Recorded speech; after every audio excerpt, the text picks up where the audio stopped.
السلام علیکم۔ ربیع الاول مبارک کا چاند نظر آ گیا ہے۔ میری طرف سے تمام اہل اسلام کو یہ برکتوں والا مہینہ مبارک ہو۔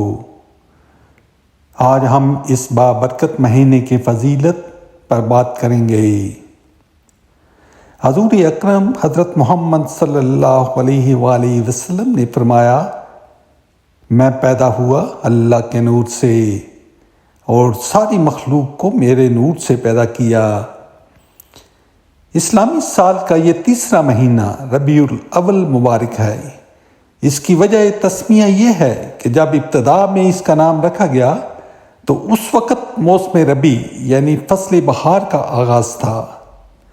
یہ مہینہ فضیلت اور برکات کے اعتبار سے افضل ہے کہ باعث تخلیق کائنات رحمت العالمین حضرت مجتبی محمد مصطفیٰ صلی اللہ علیہ وآلہ وسلم نے دنیا میں قدم رنجا فرمایا۔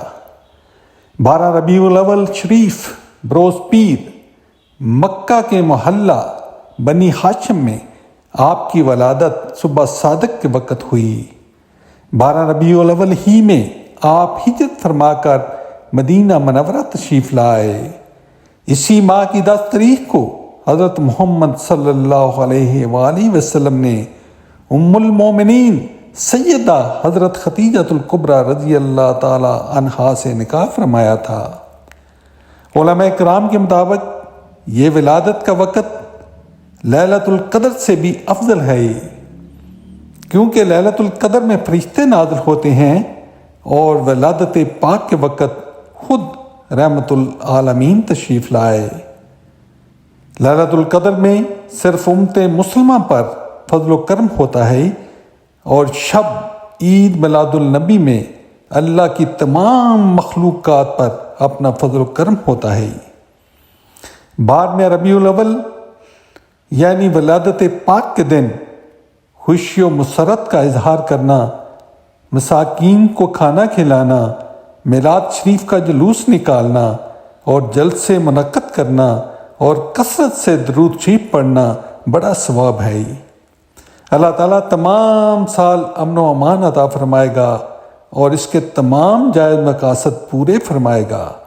مسلمانوں کو اس ماہ مبارک گنبد خضرا کی تصویر والے اور صلاۃ و سلام لکھے ہوئے سبز پرچم لہرانے چاہیے اور 12ویں تاریخ کو بالخصوص جلوس میلاد شریف، چراغاں اور مجالس منعقد کرنے چاہیے۔ ابو لہب جو کہ مشہور کافر تھا، سید دو عالم صلی اللہ علیہ وآلہ وسلم کا رشتے میں چچا تھا۔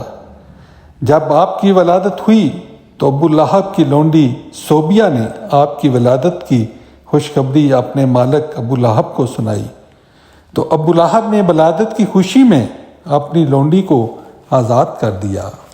جب ابو لہب مر گیا تو کسی نے خواب میں دیکھا اور حال دریافت کیا، تو اس نے کہا کہ کفر کی وجہ سے دوزخ کے عذاب میں گرفتار ہوں، مگر اتنی بات ہے کہ ہر پیر کی رات عذاب میں کمی ہوتی ہے، اور جس انگلی کے اشارے سے میں نے اپنی لونڈی کو آزاد کیا تھا اس سے مجھے پانی ملتا ہے، اور جب میں اپنی انگلی کو چوستا ہوں تو میری پیاس بجھ جاتی ہے۔ ابن جوزی لکھتے ہیں کہ جب ابو لہب کافر جس کی خدمت میں سورہ کہف نازل ہوئی کو یہ انعام ملا، تو بتاؤ اس مسلمان کو کیا صلہ ملے گا جو اپنے رسول کریم کی ولادت کی خوشی منائے۔ ان کو اللہ تعالیٰ جنت النعیم میں داخل فرمائیں گی۔